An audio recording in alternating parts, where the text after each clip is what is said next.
up, everybody? Welcome to Parlay Real People Real Talk. My guest today, Mr. Marcus Torgerson. Let me bring him in real quick. Yes, Marcus. What up? Can you hear me? What's up, brother? Good to see you, man. Good to see you. So listen, you're the first person I've had on here twice. Oh, excellent. And, I stopped doing it for a while because it's funny. Like, I watched our first interaction back when during like the second lockdown or whatever. Mm-hmm. And I was listening to it and I was thinking like how powerful some of the stuff that we were saying and how like it's still relating to right now, but also the different perspective we had while we were going through that stuff. Yes. And then just lately I've been at my new job and I'll be at work, and if I'm not too busy, I try to kind of secretly get on IG and listen to your morning messages. Right. Yeah. And so that's what sparked me. Like, hey, man, let me go back and listen to that conversation. It's just cool to see how positive you are and how much, bro, you've done like a lot of cool stuff since. And what sparked you to kind of just start doing that morning talk? Quite honestly, I don't have any. Just get led to do it. It'll just be like, okay, pop on, and there's no rhyme or reason. Something will be on, and boom, I'll come on in the morning or I'll come in the afternoon, and I'm just led to jump on, and some cool things transpire as a result. Can you share any of that? Some of the stuff that you've seen result from it? Well, it depends on what the subject is, but a lot of my stuff is obviously my faith, right? And I've tried to keep it. I've grown a lot, especially since our last talk. In the past, I was very sensitive to those that don't walk in faith. I didn't want anybody to feel like they weren't welcome because they don't walk in faith. And I finally I just got more confidence in it, and that I don't ever alienate anybody. So if anybody wants to feel alienated, that's on them, not on me.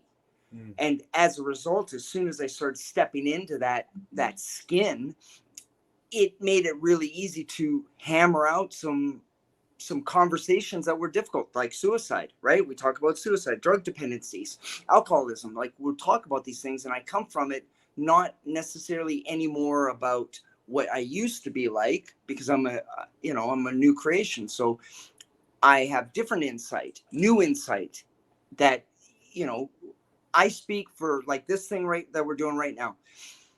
I don't know who I'm speaking for or to, but there's somebody that's going to tune in and listen to this. And these words, whatever these words are that I'm talking, because it isn't me speaking, I'm being led by the Lord. If I say something and it resonates with them, that's who it was for. So that's cool. Right on.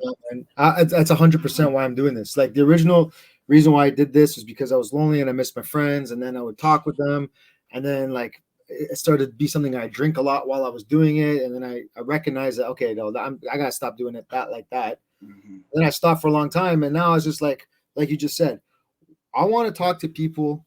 I want to have people on this podcast that are like inspiring, motivational people who have an important message or testimony that they want to share, that, like you say, I don't have a lot of people follow my page. I don't spend a lot of time on my YouTube channel. I don't care. But the people that do follow, I care about them. And also that's really what it is. And like, yeah, man, I think a lot of people are coming to faith in the last little while, because it's crazy. You see how much sin, how much evil is in the world right now. It's like, how can you still not believe? Like, if you believe in evil, man, you gotta believe it. Yeah, you can't cherry pick. If you don't believe in God, then you say, okay, I don't believe in anything bad. Like, there's two sides of the coin. And you know what, Mark? I'll be honest with you. When it comes to faith, first of all, there's a lot of people who are not, like, I'm not relating to this because I didn't grow up in the church. I didn't grow up with religion, right? So there's people who have got some soreness on their heart because of how their interaction was in the past when it came to religion. And if there's one thing that I want to convey to anybody, is that religion and faith are two different things. Yeah. 100%. Your faith in the Lord above is your faith. That's your personal relationship with your God. And that is all that matters. That's all that matters. I have it written on my board. He loves you and wants to have a relationship with you. That's it. And that doesn't mean that any of that crap from before needs to come into that relationship. This is a new relationship. Like, you know what it'd be like, bro? It'd be like you and I, let's say we grew up together, and how old are you? 42.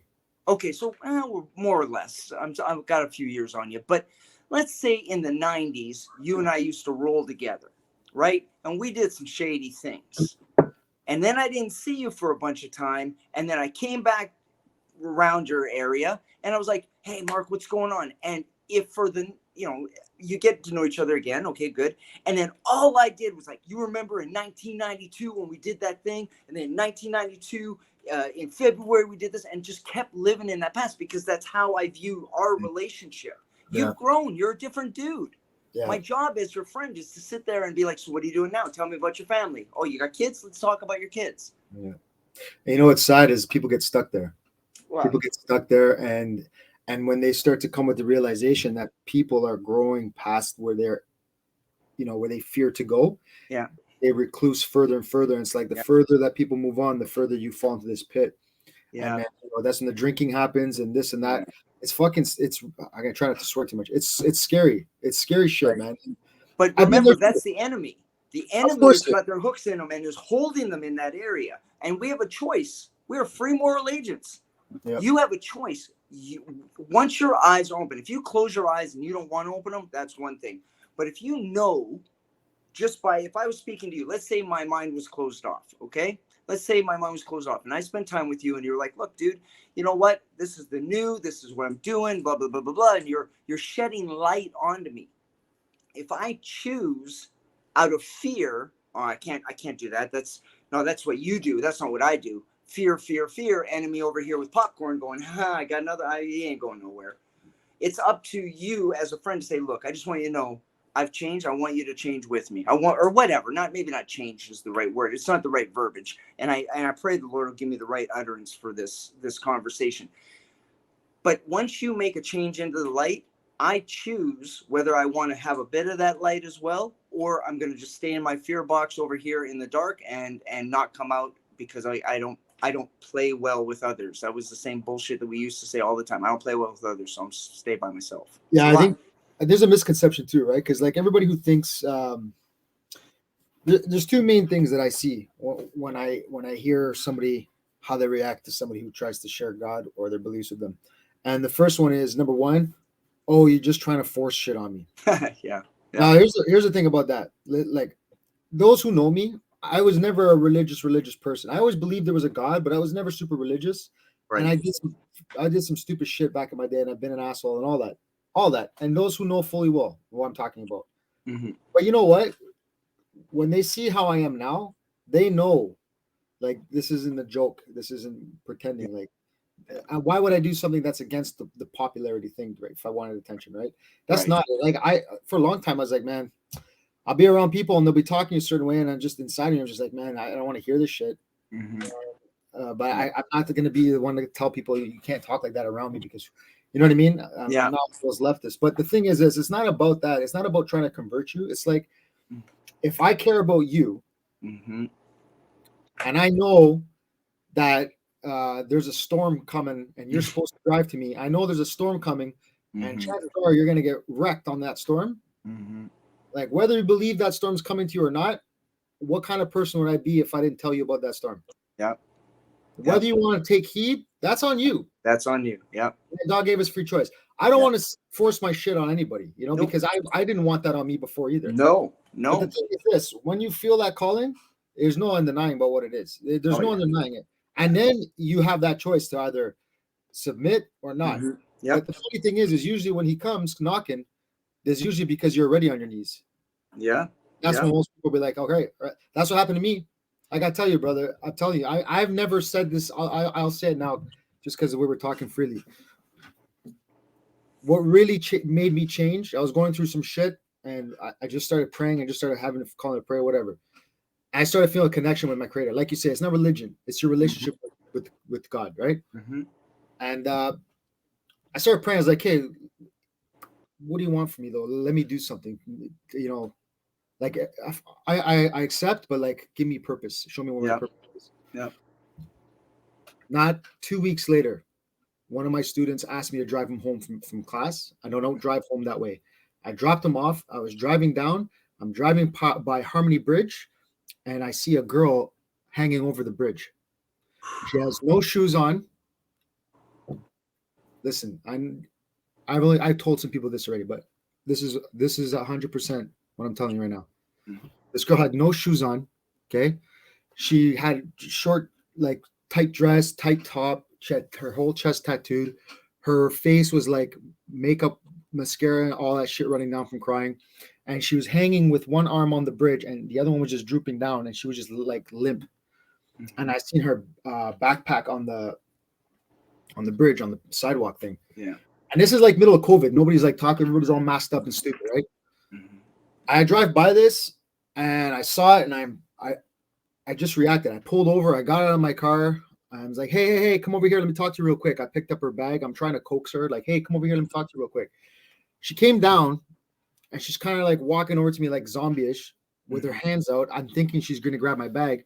She walked up and just hugged me and just started bawling. And I felt like my first reaction was like, get off me, because she looked like she was rough from drugs and stuff, right? Yeah. Was that my worldly response? Yeah, of course. Yeah. And then I just heard a voice in my head. I'm like, it's okay. So I hugged this girl. Man, it was a life-changing experience. And she said 3 things to me I'll never forget. The first thing she said to me when she was crying, she looked at me, like her makeup all fucked up. And she looked at me. She's like, I just wanted somebody to care. Mm. And I just got a lump in my throat. I'm like, I care. And Marcus, I'm telling you, brother, I wasn't going to church. I don't go to church often. I pray at the beach, but I can't recite scriptures to you. I'll highlight ones that are powerful. I don't got to memorize or nothing like that. Yeah. Brother, I just started talking about God to her. Like, listen, God loves you. God created you for a reason. You're still here for a reason. Don't quit. Tomorrow's another day. It just, and I felt like it was like a movie. Like I'm watching myself play a role that I've never played. Yeah. You know, and then you know what she said to me? This is the second thing I'll never forget. She said, and I quote, she's like, "This is so fucked up. I'm an atheist. I don't believe in God." And I looked at her. I'm like, "Well, he believes in you because I don't look like your typical Bible thumper." Amen. Yeah. I don't drive home this way. I'm here for a reason today. You know what I mean? So, and then I just kept talking to her, and she said she saved my life. I said, I didn't save your life. I didn't save your life. God saved your life.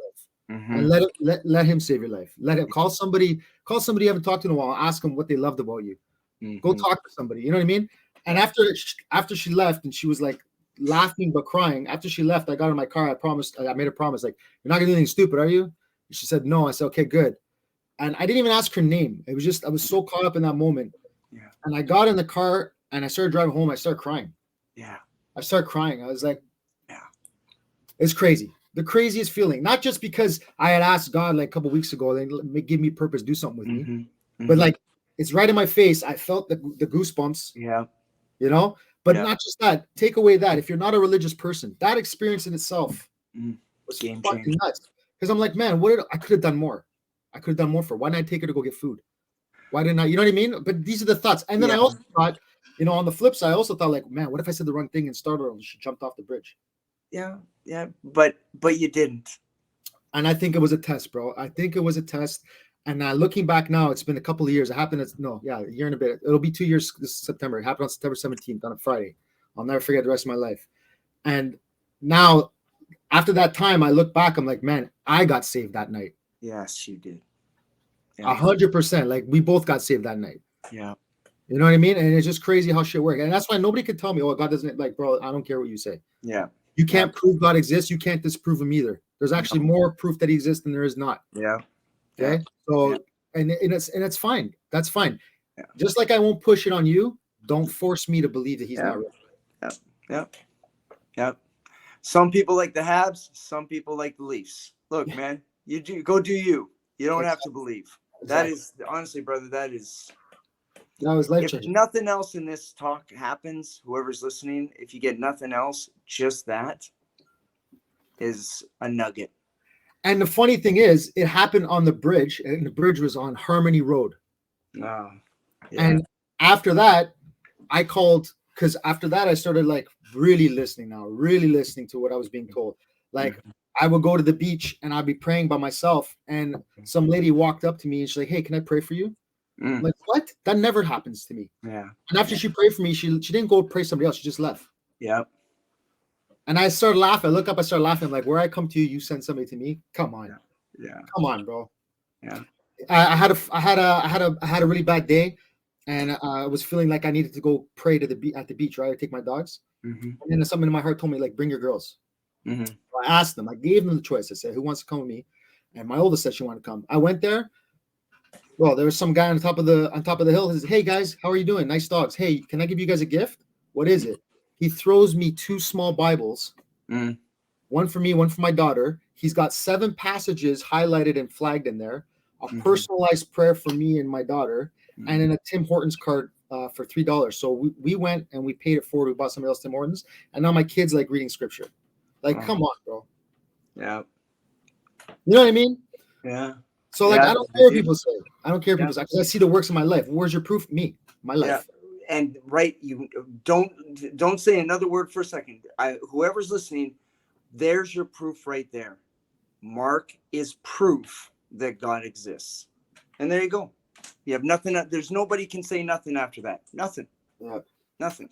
And I just feel like people need to like give it a chance, man. Like, there's a lot of fucking people out there going through some shit, and they just refuse to believe there's a higher power, you know?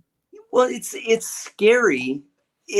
First of all, we're conditioned. We're conditioned. The enemy conditions us to believe that anything good will be bad for us. Look at all your upbringing, and you're like, okay, all these bad things have happened, and then when something good happens, you know, there's immediately something that bad happens afterwards. So we only think about the bad. Our brains are wired to think of the negative, right? Like, we look for danger. Yeah. Now, I'll tell you right now, the ironic part of all of it is we learn from failure, but we assume that the failure is a bad thing, right? Like, that's what we assume. Like, if I fail a belt test, I'm going to use the martial arts analogies. It's just easier. I'll get it. Right? So if I fail a belt test, it's not that I failed. I know what I need to work on, right? Like, if I pass it and my instructor goes, "Yep, good job." Well, unless he's diligent and says, "By the way, you passed. However, you need to work on A, B, C, D, and E," I'm just going to assume that I'm the shit and I know what I'm doing. If we sit there and attack all of the things in our life with a white belt mentality of, okay, I failed at this, but I didn't fail. I really am learning. Huge is what I need to work on. You know, like when you first started to open up, and it's really what it comes down to is our hearts, right? Like, we have a hard heart. And once we open our heart enough, and that just allows God to work within us. Well, once he was allowed to work within you, well, now you know what not to do because you've been doing it. And you just sit there and you're like, okay, I don't have the answers, but I'm going to do this. You knew the right thing to do would be to call out to that girl, right? Who's to say that if it had happened 6 months earlier or even whatever, before your eyes were open, you may have just been like, oh, drive by. Well, another one bites the dust. See you later. And that's why I'm so thankful. Yeah. I'm so thankful, because I'll tell you, bro, I wouldn't have changed the things that have happened, great things that have happened since then, that have happened for me and for my family, wouldn't have happened. And I would have felt like shit the rest of my life. Especially if I woke up the next day and heard that shit in the paper. Of course. You know what I mean? Yep. So, like, you know what I pray, man? I pray that I see this girl like fucking a year, 10 years, 5 years. I don't care. I hope I see her in the future. Yeah. Like, I'll be at Walmart or pumping gas or some shit, and I just see her in a totally different life. Yeah. Totally different life. Yeah. She don't even have to see me or nothing. I just want to see that she's. Yeah. You know, like like that part of the movie, The Dark Knight Rises at the end. Yep. Yeah, like one of those moments. Yep. That'd be good. Yep. Yeah, that'd be good enough for me, man. You know what I mean? Yeah. But why do you? The other thing too is like you were saying, these people get caught up in doing this shit and they're in the dark. The problem is too is they think a lot of people think like because of what I've done, there's Mm. no way I can be forgiven for it. Of course. Yep. And Because that is the enemy's biggest, that's his trump card, right? That's the ace in his hole is, well, God's not going to forgive you. You remember all, and then he'll just list of all the things. Because when I say he'll list, we have a strict account of all the shitty things we've done in our lives. That's what we hold on to. That's why we drink. That's why we do drugs. That's why we do everything, is to try to escape the fact that we know the stupid shit we did, or not even, I say stupid, but the stuff that we're ashamed of. yeah, And he makes it very clear. God won't take you back. Are you kidding? You're no way. And I think if there's one message that we should promote to counter that, is there's nothing you've done that is so horrific that he will not have a relationship with you. And do you know who Sonny Barger is? no, Okay, he was the leader of the Hells Angels. Okay, he okay. was, and he had throat cancer and all that. Oh yeah, I've heard about him. Yeah. Okay, so on his deathbed, I don't know this for a fact, but I from good sources, on his deathbed before he died, he accepted Jesus as Lord and Savior. Now, I don't care what you think, the fact that this man, who may or may not, I don't know, I didn't walk in his shoes, but he has a reputation. But if somebody like that can be welcomed by Jesus as someone welcomed into heaven. Now, I don't know what the deal is. I don't know, our big thing, you know how I feel about pedophiles, right? Welcome. And you feel the same way. And the hardest pill to swallow has been, well, wait a second. So you're telling me, this is a conversation I had about a year ago with someone. You're telling me that John Smith, who is a pedophile, decides to not be a pedophile anymore and wants Jesus in his life, that he'll get into heaven. And the person told me, yes, that's true. And obviously my human brain goes, I call bullshit. That ain't right, because you can't blah, blah, blah, all this stuff. Here's the bottom line. I shouldn't give a shit about what happens to another person. I mean, in the sense of, are they getting to heaven, not getting to heaven? That's out of my pay scale, man. It's not my job description. My job is to be the best Christian I can be, the best follower of Christ, the best version of me possible, to try to help my fellow human man and show grace and compassion and love to my fellow human being. There's no asterisk on it. There's no comma. There's no semicolon. There's not but. There's not a however. That's my job. Now, if I talk to somebody and I find out they're a pedophile, and they're and they're like, well, but I've given my life to Christ, my first question is obviously going to be, what? Are you still diddling kids?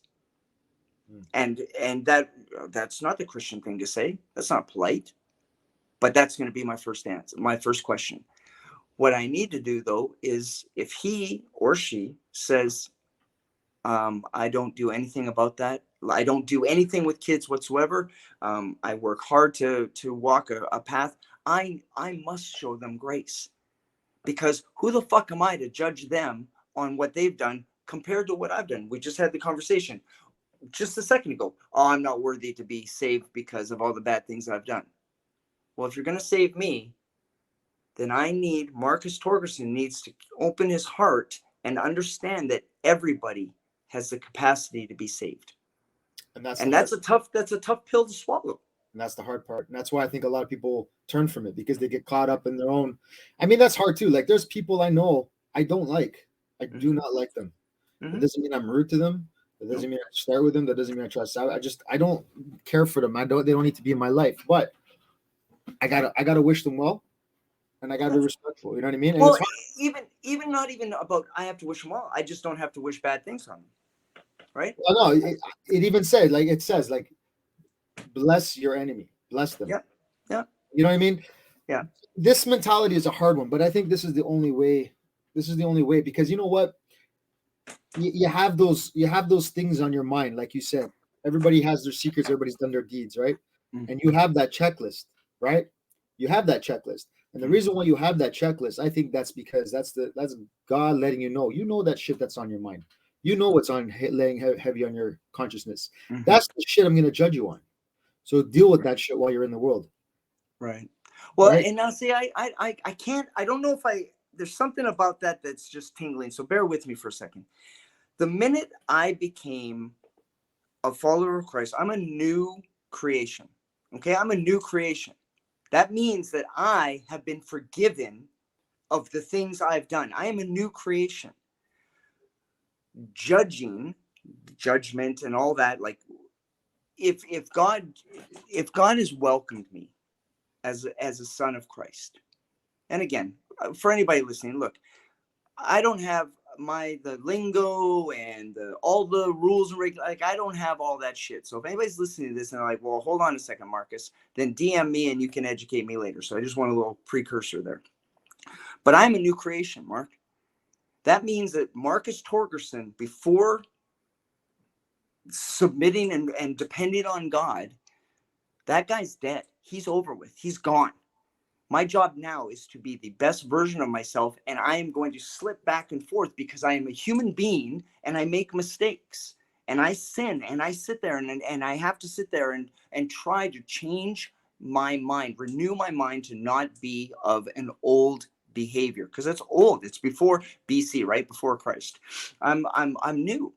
So I have a twitch when I hear right now in this world, it's hard enough to sit there and try to walk the correct path without bringing up all my old shit. I let go of that personally. This is me. I let go of it. It's over with. Don't talk to me about it. It's over. It's dead.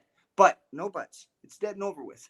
Love me for who I am now, as I am trying to be the best version I can, so that I can sit there and it's stupid to say I want to make God smile, because God loves me as I am right now. I just want to clarify what I mean by that. Is what I'm saying is when we have that list that we got to deal with, what I'm trying to say is I'm not talking about dealing with somebody externally. I'm talking about dealing with yourself. Like no, I know I get it. And that's the thing. I don't think that you can, in order for me to surrender to God, you have to repent. Right? But what repent means a changing of your mind. That's right. But you have to acknowledge and repent those things, those habits. That's right. And once you can do that and you surrender to God, you be like, listen, this is the life I lived. This is who I was. I don't want to be this person. I surrender. Because I think people, and I've read a lot of instances, and there's some good podcasts where like even preachers, they'll change their life, but they still hide or hold or cling on to this shit. Right. They're the stuff they're not. They haven't totally dealt with it. And I can't remember what pastors is, but God's like, go and deal with your issues before coming to offer yourself to me. Yeah, I'm paraphrasing. I'll send you it. But I just think that like these things that lay on us, we have to acknowledge them and we have to deal with them. And I think that's part of the process of becoming new, because you're wrapping up loose ends before moving on to the next chapter. Yeah, well, I think that, again, for me, I am only speaking for me here. My loose ends, the things that I struggle with, are, I don't know if in this lifetime they'll ever be completely tied away until I get to heaven. So as I work every day to just be me, as I only speak for me, and I slip and right? Like, our temptations and our temptations and our trials and tribulations, they don't stop once you start having a relationship with God. No. The difference is you're not doing it alone. You're not going through those things alone. You were never alone, but now for sure you get to sit there and say, well, and I say that because there was a time when I completely denounced God. When Logan was born, he had cerebral palsy. And I felt that God punished Logan for my behaviors. Sins of the Father, yeah. Right? That's bullshit. Yeah. It's all bullshit. Now I said things that I will never say aloud again. But he never left me. He was with me the whole time. He was with me when I had a gun in my mouth. He was with me when I was drinking. He was wrong. My point to it is that I'm still go through trials and tribulations. It's not the same trials and tribulations. They're different trials and tribulations. But the biggest difference now is, instead of God being around me, protecting me, he's now inside of me and around me, letting me know, you're not alone, Marcus. Just depend on me, and this will go away. Yeah. Depend on me. I will sit there. I've got your best interest at heart. I will make sure you're okay. And that's difficult to believe when you're continually living in your old ways, your old thoughts. 100%. I'm by nature, and I guess I follow suit. My parents do the same way, but like anxiety and worry were constant. Yeah. Always, oh, I got to worry about this. I'm going, what about this? And I'm telling you, man, like since I got baptized and I have faith in God, I'm just like, I'm not in control. It's all good. It hasn't happened. I give it to you. I cast them to you because you're the only one who can deal with them. You know what you're doing. I'm here. As long as I do my part, I know you got me, and it is what it's going to be, and that's it. There is a solace in that, man. It's like taking taking 100 pounds off your shoulders. It's oh crazy. My Lord! And as a result of that, it has a like that. Let's say that was the rock, right? That's the rock in the water of, I cast everything to you, Lord. Just take it. The ripples from that end up going to, in your case, like your wife and your kids and your mom and your dad. Like, the people around us get ripple effects from that. Well, Marcus, why are you not stressing out right now? Look, man, I gave it to God. Yeah. And where I'm going to run into a bit of a challenge is when the hypocrisy of people who claim one thing but do another. Right? Like, I get into use the right words. I don't get into arguments, but my question is usually to people, especially people who have been in faith for decades and decades, and they get worried and they get anxious, and I'm like, well, where's your faith? God, oh, ye of little faith. God said he'll take care of it, so he'll take care of it. And then I get the yeah, but. And as soon as I hear the yeah, but, that means, when you hear but, that means you're dismissing what I'm saying. You don't want to hear what I have to say, and you believe whatever you believe. Now, I leave it after that, because that's on God. God's got to sit there and work on them. It's not my job. I just brought to light the fact that your faith is lacking. Mm-hmm. And I'm not judging. That just gives me more, like, I need to make sure I am good with my faith. And I think that's where, and when I say this word, I don't mean in brick and mortar, but I think that's where the church comes in, Of course. Yep. You got to have, like, I still, to this day, Marcus, I don't like sitting in a church. Yeah, I understand that. Well, I don't like it. I've gone a couple times since I've been baptized, and you know what? It feels so much better than it did before. But even still, it's like, I don't want this to become my sole place of worship, because it's not where you're supposed to be edified in church, right? Like, church is supposed to, we go there and we're supposed to get nuggets of information that we were not able to get on our own. Like, somebody is going to sit there and throw out this thing, and we chew on it. We get edified, but it's not supposed to be the sole place. Like as if God is only in that church on that day, and the other days, well, he's busy. So unless you show up, you know what I mean? Like, I agree with you. And I think that's the draw. I think that's the draw that, like, stops a lot of people, because they're like, oh, it's like a cult. Oh, it's like but you know what? They're not wrong either. They're not wrong either, because there is a lot of places out that are like that. They're false churches, false doctrine. Right. Which is why COVID ended up being a blessing. Kind of, yeah.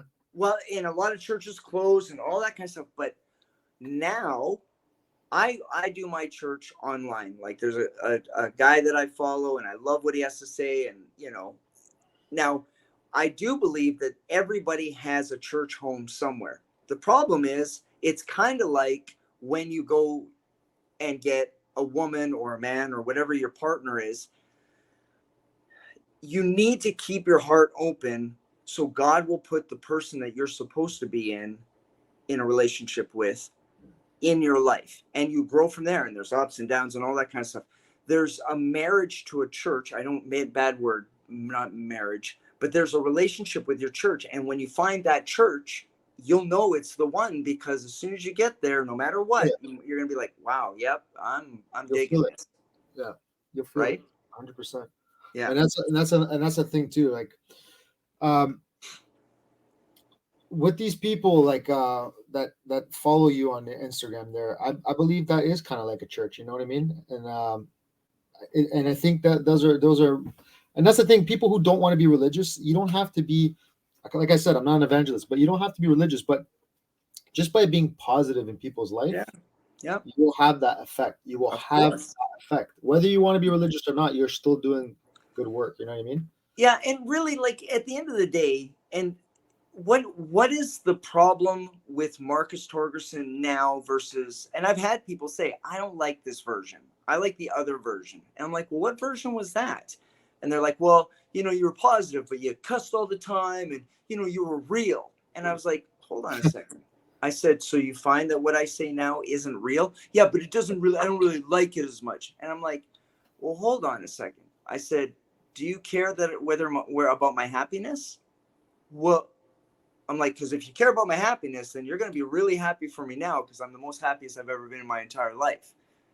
So if you want me from before, when I wasn't happy and I was just really good at projecting happiness and positivity to hide how unhappy I was in my heart, would you rather that? And then there's silence, right? Because at the end of the day, it's not about religion. It is about being the best version of you and caring and loving for my fellow human beings.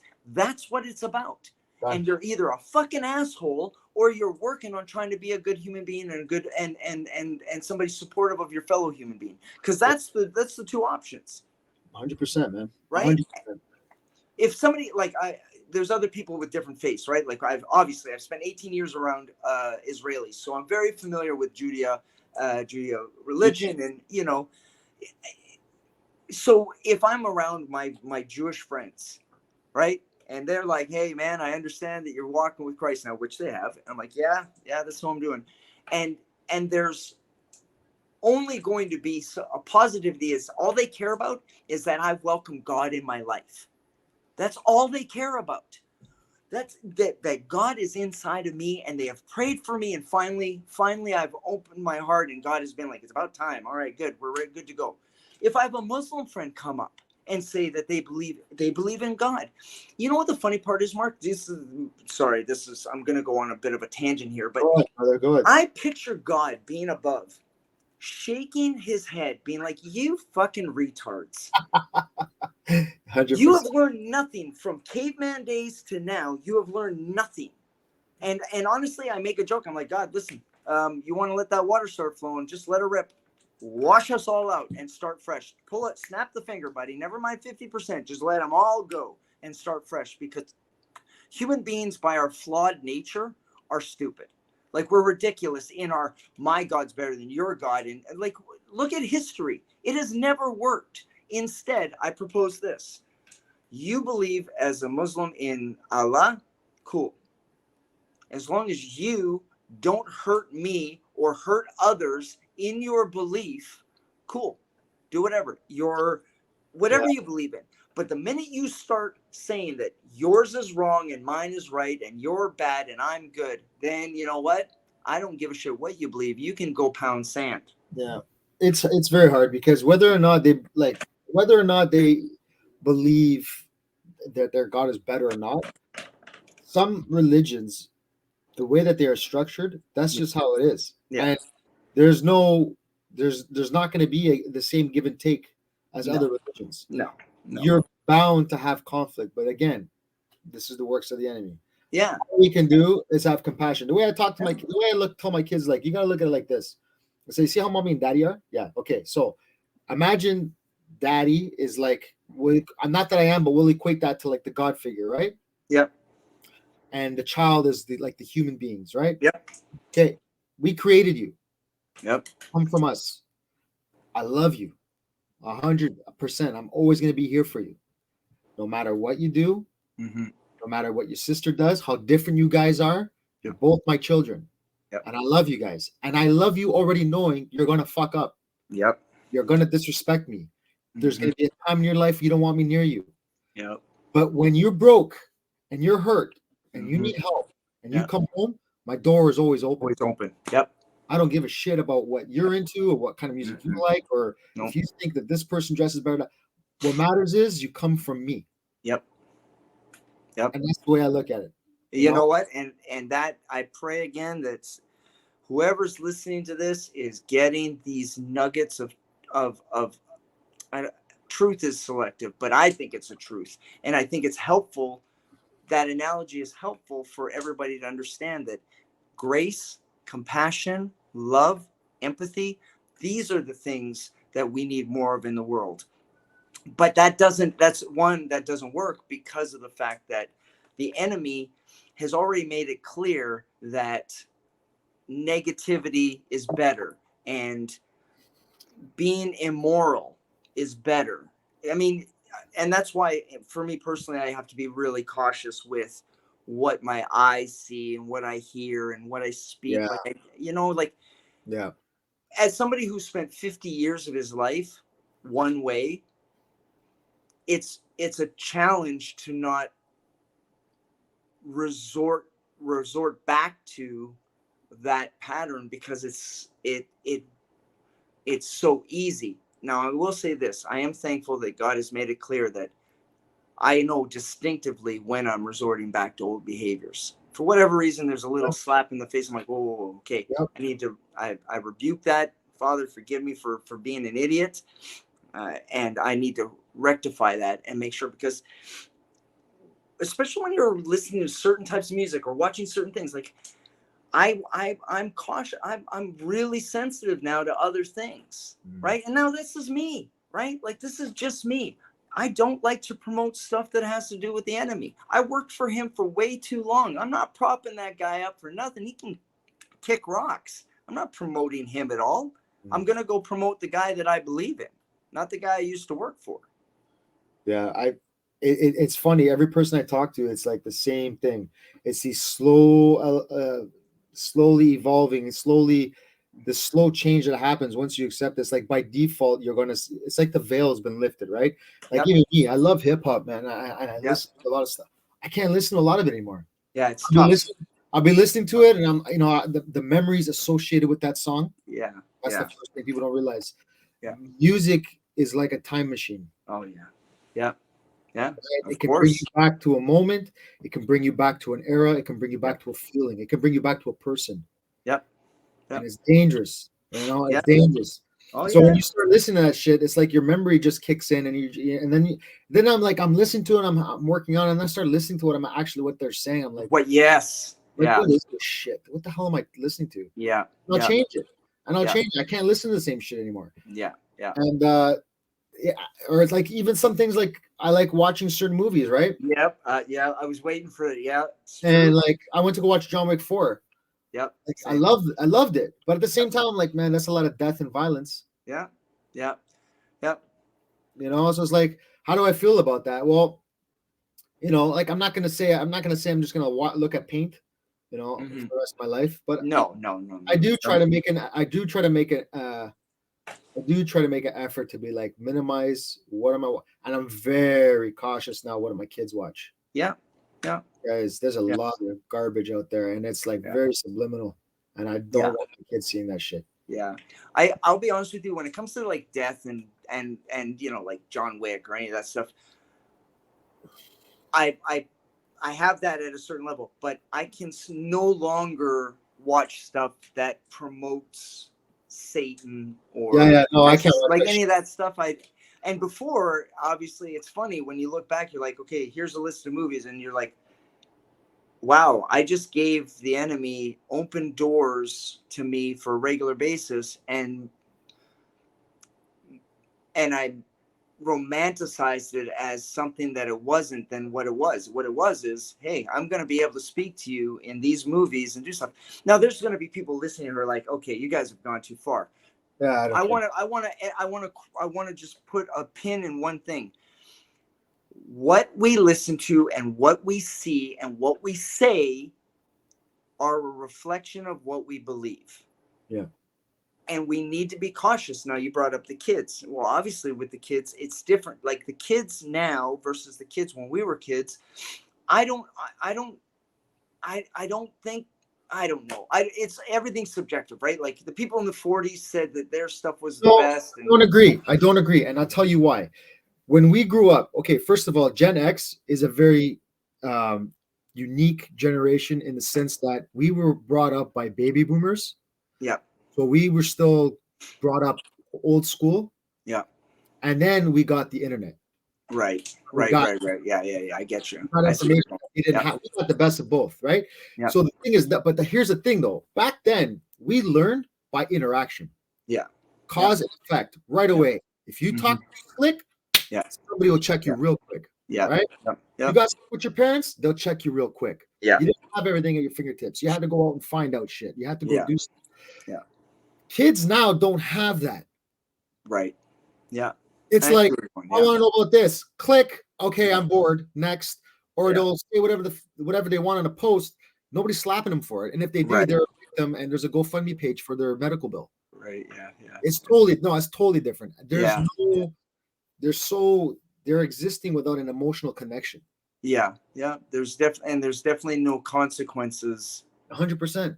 What's their consequence? Their blood? Yeah.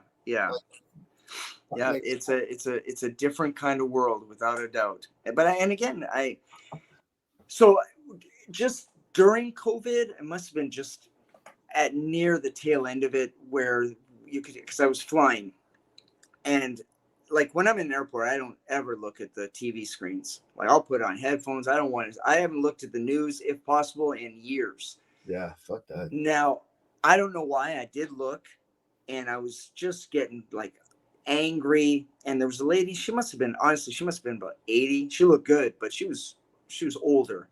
And I looked over and said, ma'am, I said something effective. How can you believe how much we've fallen? Something, and she looked over, she goes, honey, she goes, you guys have it so good right now. And I must have looked at her like she was like three eyes. And I said, what? She goes, honey, she goes, you have it so good right now. And I didn't understand what she meant for a while. And the truth is everybody feels that their time on earth is the worst time ever, right? Like right now, especially during COVID, but right now, like the sky is falling. We got China and Russia are together, and the American dollar is going to drop, and the world is falling, and blah, blah, blah. And you know what? You know that joke about there's a bunch of Amish people right now that totally don't know the world's going to implode, right? Because they just don't, right? Like they're it's not that they're ignorant. They're living their lives. And this is a great time to be alive because of all the great things that we can become and be and do. We have no limits to anything we want to do right now. None. If we want to start a business, we start a business. If we want to fly somewhere, we can fly somewhere. Like there's all these options, and we don't talk about those options because we want to dwell on how bad everything is. And when she said that, like, she's lived through the Depression. She's lived through all the banks really having financial bad times. And I guess at the end of the day, what I'm trying to say is perspective and context is key. Yes. And I think that when anybody makes a statement about current times, have context and have perspective on where in the year 2023, we've been around for a while. So why don't we just look at what we can do and not bitch and complain about what we can't or won't or how bad things are on our planet right now? So I agree with you, but I do want to add kind of like just not play devil's advocate, but when she said that we have it so good, I believe she's right with respect to maybe resources and some things, right? But here's the thing, like those people then, like I was actually watching something about the Great Depression, how it all started.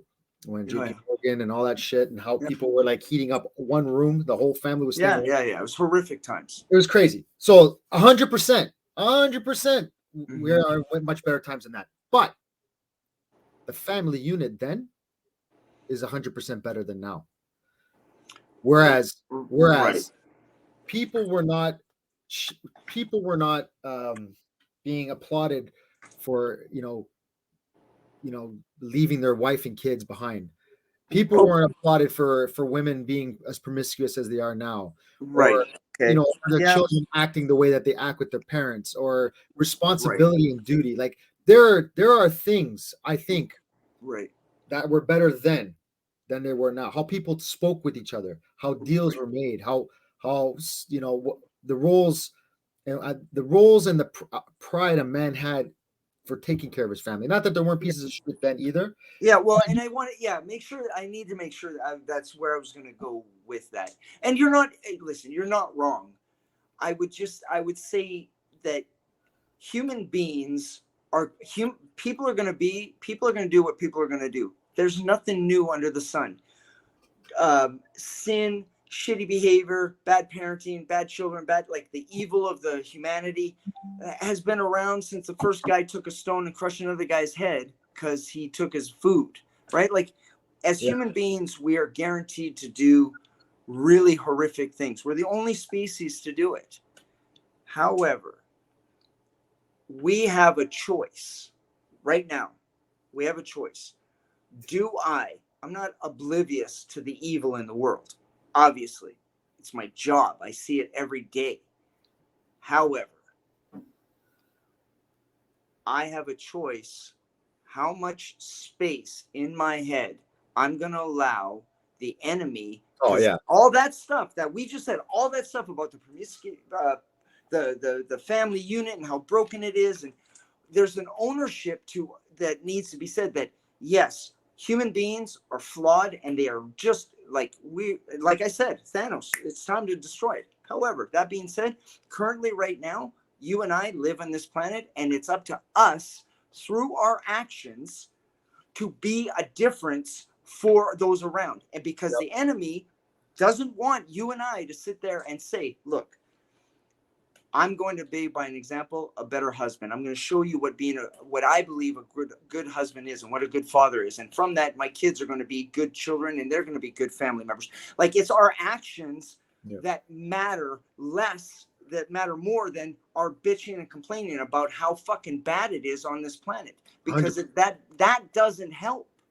Right. And the enemy wants you and I to talk right now about how bad it is because this is his world.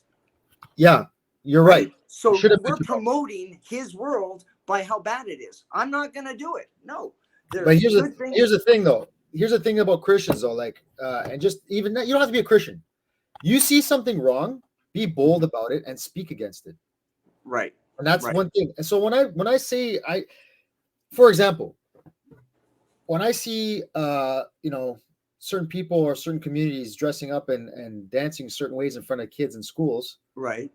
You know, yeah. I'm not gonna just sit quiet and say, "Oh yeah, that shit's wrong. That shit should not be going on." Right. And we have to be bold about it. We have to be bold about it because otherwise we just sit by.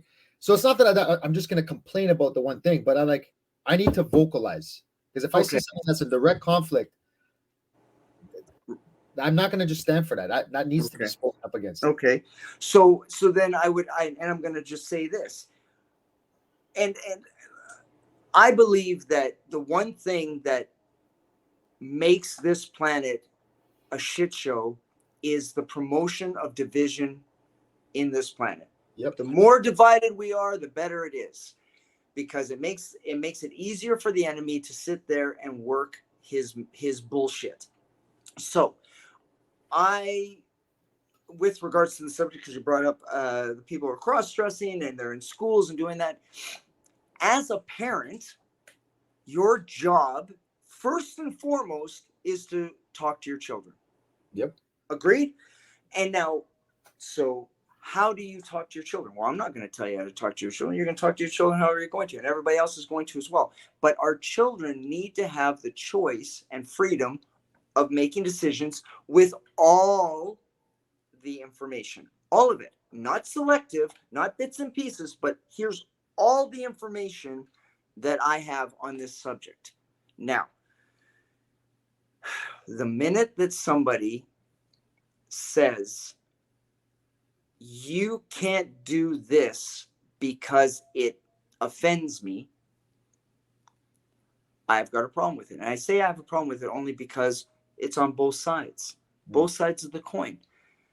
Instead of you can't, how about we have some form of dialogue, some form of healthy communication? Now I'm dreaming here, okay? I'm dreaming because it's human beings, and the time and energy it would take for someone to sit there and have a conversation versus you're a fucking loser.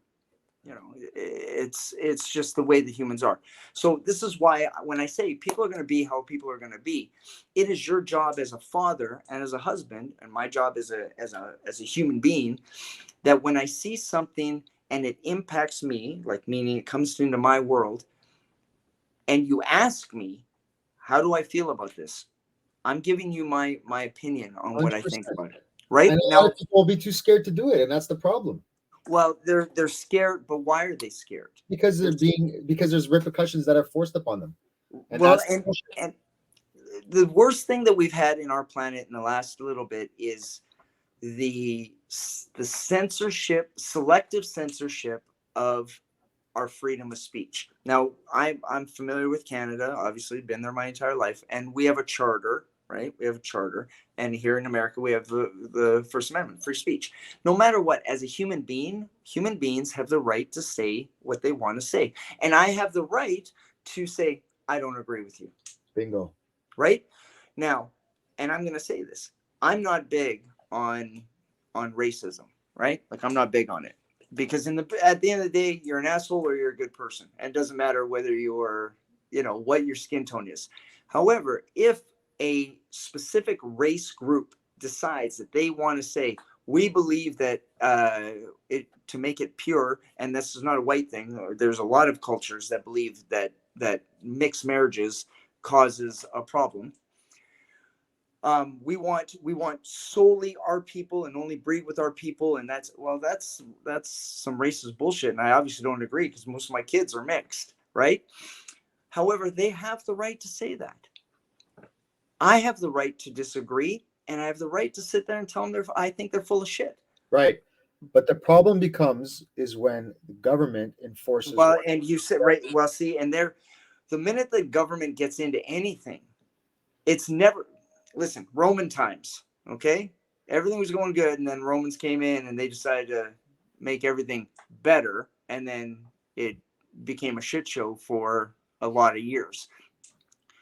But even with government, I can still, as a free moral agent, as a human being, I can do what I can do in my world, in my family, with my friends, to not allow the fear of government coming in. 1984, shit, it's they live all over again. I got to get my sunglasses. I'm not going to live in fear. No, I'm not. And I'm not going to allow fear to infect my life. I don't like this thing going on. I can vocalize. I don't like that that's doing a business. Let's say a business, right? I don't like what a business is doing. I don't support the business. I don't like what the government is doing that, then I do what I need to do to make sure that I vote it out or I do whatever. And again, when we start talking about government, then we start talking about voting and all that. And it's just doomistic. The sky is falling because of the way that truths that are coming out and all the conspiracy theories that are coming true and all of that shit is still fear-based. Regardless, You can say, well, it's 100% true. Yeah, it's truth. And what's the reaction you feel when you hear it? Fear, insecurity, anger, all these things. Fuck, I got no time for it. That's if you're allowed to, but you could also just use it as science, information, knowledge that you can just say, okay, this is what's going on. I'm aware of this. I need to steer clear. You can look at anything. You can look at any information. You can read the Bible and gain fear from it. Oh, fuck, of course. You know what I mean? So, half the Bible is based off of somebody telling you that it's like in church, right? Church says that hell and brimstone, you're all gonna die. But you got to focus. You got to take that for what it is. You got to take it how you want. But at the end of the day, it's like you said, you take it in as fear and shit like this, it's gonna have an effect on you. Yeah. And going back to that point before, that's why what we watch, what we see, that all affects us. You can, without doubt. even if you just put on, and you know where you learn it from is class, like listen to classical music. It's beautiful. Oh, it's gorgeous. Or any until you get subtitles as to what they're actually saying. yeah. Or you get not opera. Not opera. Yeah. Just instrumental music. Yeah. Even a Spanish guitar, right? Yeah. Like when you watch the Looney Tunes, the music made you feel the moment. Yeah. Right. So it's like if so people who are watching this who are not even religious, who have even watched this far because of what we've been talking about. Yeah. It can have an effect on your feeling. You walk into a room with upbeat music, it's going to give you that certain pump when you work out. You play depressing music, you watch it. So things have an effect. 100% they have an effect, and so do words. Huge. So how are we taking that information? But to the point I was trying to make is it's very frustrating as a father who wants to instill, his morals, and make my kid aware of what's going on in the world. I don't want to push everything on my kid. I'm just going to tell them, they ask me about something like, this is how I feel about it. Here's what some other people think about it. You need to decide what you think about it. Yeah. But then I always show up, but this is what God thinks about it. Yeah. Yeah. That's my job. That's how I insert God into the equation. I don't force them. No. The problem is when they go into like schools and they go into other places now, I'm not there to help them. So like you say, you have to talk to them at home, but it's like, but who asked them if they wanted to be subjected to it? Yep. Who asked me if I wanted my kids being subjected to that? Yep. That is the problem. And that's where the minute that the school started to push the parents out, now the parents allowed that to happen by not being actively engaged in what's going on in their kids' school, because most of our schooling, yours and mine included, we were dropped off or we were sent to school and the parents were like, thank goodness that kid's gone for 8 hours. So we have to assume a bit of responsibility for where we are right now, because we as parents didn't get involved as highly as we should have, and they were able to sit there and let this in, and now everyone's angry. But all I say is take a step back and remember that every one of us as parents has responsibility for why we're in the situation we're in right now. Yep. We have to own that somehow, some way we are a part of it, regardless of, it doesn't matter how much, just own your part in it. And then what can you do as a parent to make sure that your kids are being educated in the way that you personally feel? Here in America, especially Texas, homeschooling is huge. Huge. Now, not every parent can homeschool, right? Like it's obviously it's what it's like. It's not, and that's not just that. It's some kids don't learn that way. Some kids like to be in the school, in the class. Yeah. Some kids, sometimes they're given too much autonomy, and it's like they're just gonna fuck around too much. Yeah, I agree. And it's a losing situation. There's the subject matter itself can feel very overwhelming. And this is why at the end of the day, when it comes to any of these subjects that are massive, how do you eat an elephant? One piece at a time. So you, me, whoever's listening to this, instead of looking at the world and being like, holy shit, or the school as a big whole, look at your classes, look at your teachers, like take the small bites of what you can not even control, but what you can do something about, and take care of that. And from there, a ripple, wherever it'll go. But in the meantime, stop thinking about a big thing. Like, you know what it's like? I'm sparring with you, but I'm thinking about tomorrow's match. Well, that's stupid. I need to focus on you and deal with you before I start thinking about what I got to do tomorrow, the next day, the day after that. And I'm being overly simplistic, but I have to be, because the doomistic, not even doomistic, I need to choose my words. The overwhelming feeling, sinking feeling of how the world is and everything that comes with it right now can be daunting and dark. Yeah. And I just will not, I just won't give any power to that. I won't. Well, before I wrap this up, yes. Where do you see yourself? Because I'm just curious because I will watch this again. Like that we spoke the first time, and it made me want to get a hold of you again. Where do you see Marcus? 2, 3, even 5 years from now? You know what? It's a good question. I really don't know. And I say that because I've been praying for 3 years. Lord, what do you want me to do? Like, I don't feel right doing what I'm doing anymore. So what do you want me to do? And I joke now. I'm like, what do you want me to do? You probably told me 12 times, but can you make it a little more simple? Because I'm not getting it. So I don't know where I'll be, but where I hope I will be is deeper in my relationship with the Lord. If the Lord wants to, if I'm fortunate enough to have a spouse and a mate, that'd be great. If not, that's okay. Just call me Paul. Last name used to be Saul. And whatever I'm doing, I just hope I'm doing what the path that's been laid out for me. I pray that I'm following that path and not detouring often, if ever. But I know I'll detour because I'm a human being.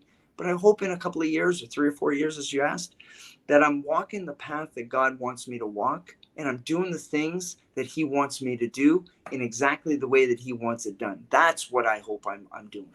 That's a great answer. Amen to that, brother. Anyway, listen, Marcus, thank you so much for talking about stuff that most people won't talk about. And it's refreshing to be able to just talk, and like I said, people want to hear it, they don't. But for that one person that hears it, perfect. It was well worth it. Listen, man, I love you. Keep doing your thing. I love your talks on Instagram. God bless you. I wish you the best, bro. Oh, you're the best. I love you, brother. God bless you. Take care.